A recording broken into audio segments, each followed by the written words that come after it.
Have you ever wondered why you're still hooked in this relationship, even though you know it's not the right relationship, you know you want to move on, but still there's a part of you still emotionally hooked?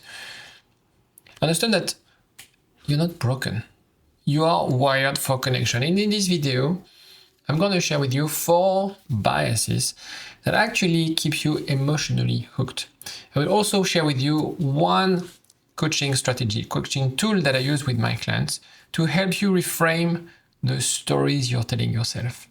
You know, the work that I do is always about the stories we are telling ourselves. And in this video, I want to help you change this story, because you know you should move on. You know you should forget them, but somehow you can't help it. There's this unconscious driver keeping you hooked, keeping you stuck. And this is what I want to break with you. This is what I want to reframe, because I care about the progress that you make, because I know you can do this work. I've done it with many clients, and I'm going to share with you what I do with my clients in this video. And maybe you need a wake-up call, and maybe this video is your wake-up call, because somehow, even, there's a part of us, as I said in the intro, that knows that's not the right relationship, that's not the right person. Maybe your best friends have already told you, but it's not enough to hear people telling you, sometimes you need an outside view, an unbiased opinion, because you might be thinking, yeah, but my friends, they do this to protect me, etc. It's interesting because once a week, I don't have a lot of those calls, but once a week, someone would call me and have a story where it's clear they don't want to get back with this person. They should not get back with this person. And sometimes they call me just to get that confirmation, and that helps them. It's unconscious. And that's the problem when things are unconscious, because our unconscious part of the brain is way more powerful than our analytical part of the brain. And because by definition it's unconscious, we're not aware of that. We can't control. And that's the whole point of the work that I do, and that's the whole point of the thing that I do with my clients, is helping you regain that control on this narrative, on the story you're telling yourself. If you want to pick my brain and maybe have a wake-up call, feel free to jump on the strategy call. There's a link in the description to book a call and discuss with me your situation. Not that I don't want you to repair the relationship. Don't get me wrong. My job is to give relationships a second chance. Sometimes it's just not a good idea. Sometimes you've already gave that second chance, maybe more than once. And so the point is like, okay, let's be real. And I will never sugarcoat you, right? That's also the thing that makes me a little bit different than other therapists, is like, I'm not here to tell you what you want to hear, what feels right. I'm here to tell you what I see, the truth. And sometimes truth is brutal. So as I said, we'll discuss the 4 cognitive biases and how to reframe those thoughts in a second. Bear with me, because I'm going to share with you the tool in a second. So the first thing you need to understand is addiction. The main reason people can't let go is because there's an element of addiction. I call that the Candy Crush relationship. When you play Candy Crush, or the reason we're addicted to Candy Crush, I'm using this game because actually the people who created the game are more psychologists than game developers.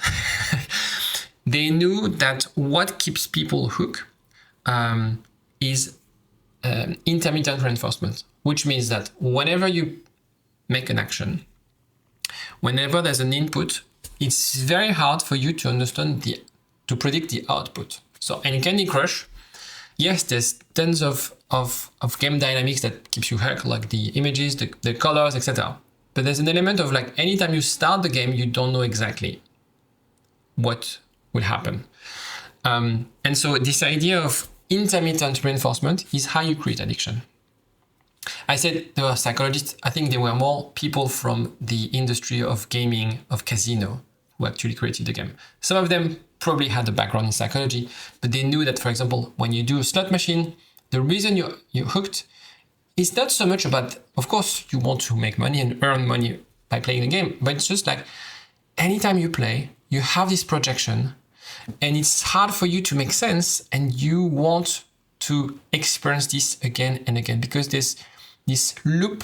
The problem with relationship is the loop, is I call that the hope loop, with this if only I have said that, if only we had this conversation, if only he would understand or she would understand how much I love them. But also but we had this moment, we said those things, she told me, he told me, that was the most important person in my life, etc., etc. The problem is, again, you probably experience, if you dated an avoidant, for example, you probably experience this on and off, these mixed signals, those breadcrumbs. There's plenty of words to say the same thing. And that creates addiction.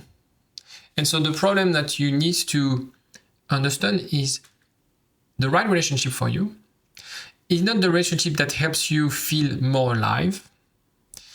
Because I feel more alive, I have the butterfly, I feel it's intense. It's because you are chasing, you're craving the chase, sorry.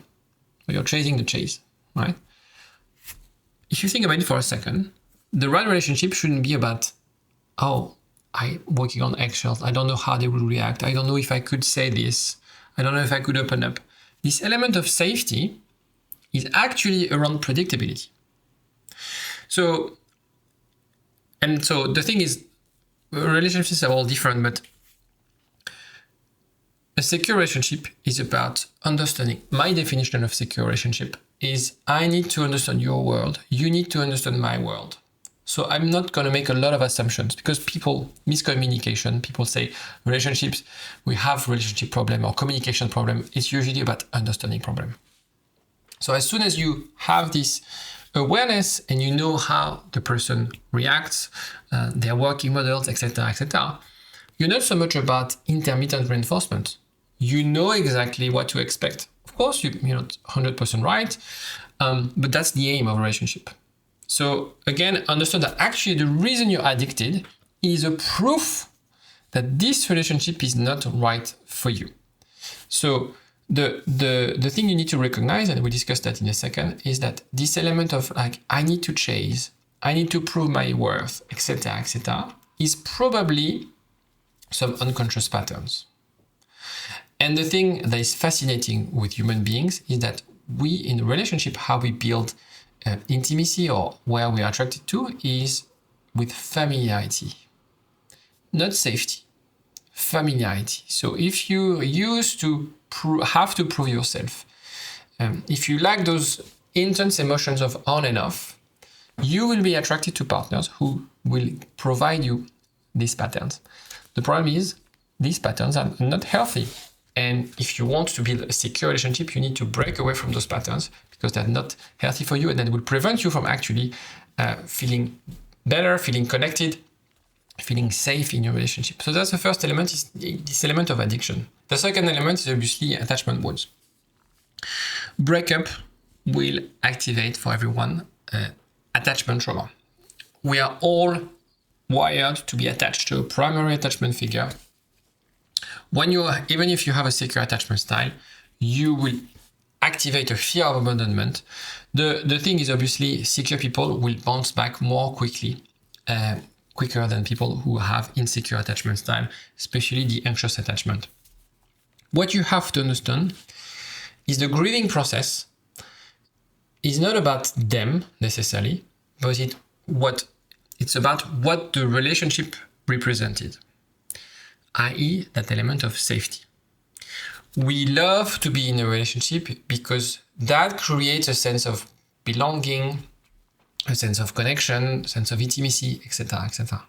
So when this person leaves the relationship, you are left alone having to reprocess things on your own. And again, this could also reopen some wounds, especially if you have fear of abandonment.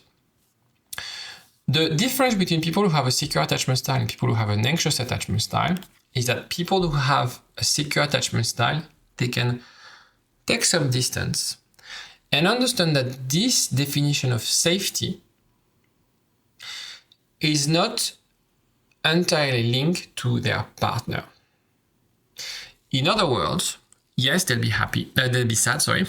Yes, they'll cry if it's a difficult breakup, but they will understand and regulate themselves quicker, because being on their own, being confident that they could build another relationship is part of their working models. So the problem, if I make very simplistic example, if you have an anxious attachment style, you start a relationship assuming that the person will leave you. So you throughout the relationship, you spend your time trying to prove your worth. The problem is, because you have this working model, you're attracted to people who actually reinforce this. So you're attracted to avoidant people. Again, I'm making a very simplistic example to make a point. And let me know actually in the comment section if you feel like that was actually to the dot exactly what happened. And then obviously there's anxious avoidant dynamic. You pressure them, they want their space. The more they want their space, the more you pressure them, they break up, they disappear, they ghost you, and you're left guessing. And then you have this fear of abandonment wound reopen, thing that you experienced as a child, when you were little, when, I don't know, maybe your parent divorced, maybe you had a difficult relationship with your mother, with your father. That sort of, those unconscious patterns would resurface. And then what you need, I need to feel safe. So how do I feel safe? I need someone. I need this person. This person will provide me that sense of safety. So the thing is, it's about how you develop the right, how you design the life that also supports your needs. A relationship is very important. Don't get me wrong, I'm a relationship therapist. I think everyone deserves to have the right relationship.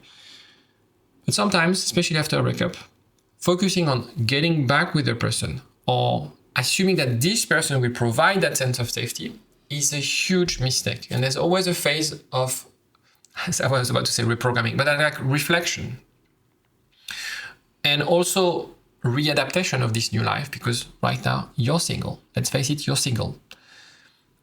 What do I want to do as a single person? Rather than thinking, I need to get my ex back, I need this person to give me that sense of validation, intimacy, etc., etc. What can you do now to feel better? And hopefully this video would help you to move forward. This is what you could do, and it's part of the work that I do with my clients. There's always like, my method is always around 4 major steps. There's an element of emotional regulation of how you can be more calm. Then about reprogramming, that's what we do in this with this tool. The stories we are telling ourselves. So sometimes we are telling ourselves not lies, but stories that are not helping us. And then it's about exposing. My approach is like, rather than being very theoretical, doing the work on your own, is like, okay, if your ex is there, if you have a way to communicate with them, why don't you try? Why don't you give the relationship a second chance? And then you decide, maybe that's not the right relationship, right? Sometimes when I work with my clients, they realize, I don't want this relationship anymore. And they move on. Way, way easier than if they were to do the work on their own, staying in the contact forever, ruminating on what could have happened. So the safety tool. Step 1, what felt safe in the relationship? So the point here is to try to understand your definition of safety, because probably your definition of safety is not the right one. And ask yourself, was that peace, or was it walking on eggshell? So was it this, I felt safe whenever we had an argument, you would tell me those things. And so there's always this pattern of like on, off, and you only felt safe when you were in those on moments. And then, okay, the point of the work that you do in cognitive reappraisal is to challenge your thoughts. As I said, all this process, all those thoughts are unconscious. So the point is to take some time to use your analytical part of the brain and challenge those thoughts. Because this element of safety, people don't ask themselves the question of like, what does it mean, right? You don't wake up one day and like, oh, what safety means to me. But when you do the work, and again, don't feel, oh, that's too obvious. It's not because it's too obvious that it doesn't work, actually. So trust me, do the work. and compare with true emotional safety. So what would be the right definition of safety? Visualize someone who is in a secure relationship. Visualize what would be the right relationship. And reframe it. Reframe it because it's the point of like, I had this belief, this deep belief about safety. And actually I was wrong. So reframing in this, and again, making your own words, that wasn't safety, that was relief, right? Maybe that wasn't safety, that was just reassurance. And this idea of like, okay, what do I want in terms of safety? So all of this is based on an article from the journal Psychology. Everything that I do is based on scientific studies or methods. Because rather than creating something new or pretending that my way of doing is the right way, there's tons of literature on what works. I think we're quite lucky nowadays to have tons of literature on, especially on attachment. And so my job is to apply what's working and sort of bringing it together with my own model. So my advice is to really use the tool, right? Maybe, unfortunately, I have the sense that only 1% of you would actually pause the video, write things down, and do the work. Trust me, takes 20 minutes, 30 minutes, it will probably change your life. And by saying that, I'm not going to get more views, more subscribers. It's just to help you out, right? I'm doing this video, I'm making those videos to help you out. So yeah, I love when you like the videos, when you subscribe, when you interact. But what I would even love more is that you do the work and take action. Now, there's something about also, without any transition, sorry, the danger of unfinished business. So what happens is very often when we wake up, especially when there's a shock, when it's a shock, like it comes like out of nowhere, there's this thing called the Zeigarnik effect, because we are hooked to things that are not finished. So movie trailers, TV shows are great with that. The end of an episode is always the beginning of the next episode, and you're like, I want to know the end. It's exactly the same way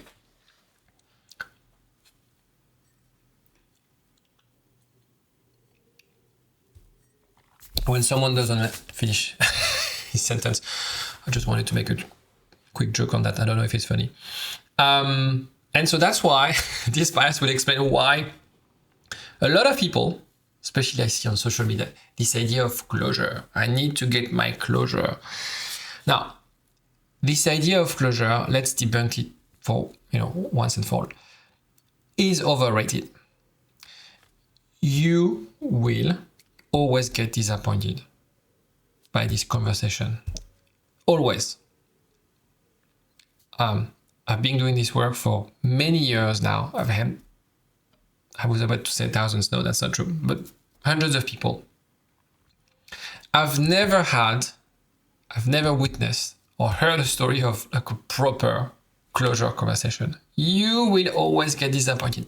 Now, having said that, does it mean you should never ever get that closure conversation? Again, your ex is around, maybe you can have a conversation with them. Exposing yourself, remember the model that I have, exposing yourself can actually help you move forward as well. You will get disappointed by this conversation. And in a way, this disappointment can fuel yourself, can fuel energy towards moving forward. Because you need, in a way, to destroy the image, because there's a part of you idealizing the relationship, idealizing this partner, idealizing what they can give you, and also idealizing this idea of closure. So having this conversation and being left puzzled, guessing, will probably make you feel angry, upset, resentful. And I'm happy with that, because that will help you and fuel this motivation to move forward.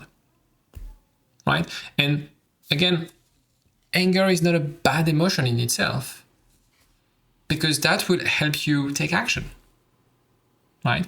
It's negative if you don't fuel and use this emotion, but actually being angry at your ex is helpful. If you're stuck, it's probably because you've never been really angry at them. So that's one thing about closure. Stop idealizing closure. Nothing will happen. You won't get all your answers.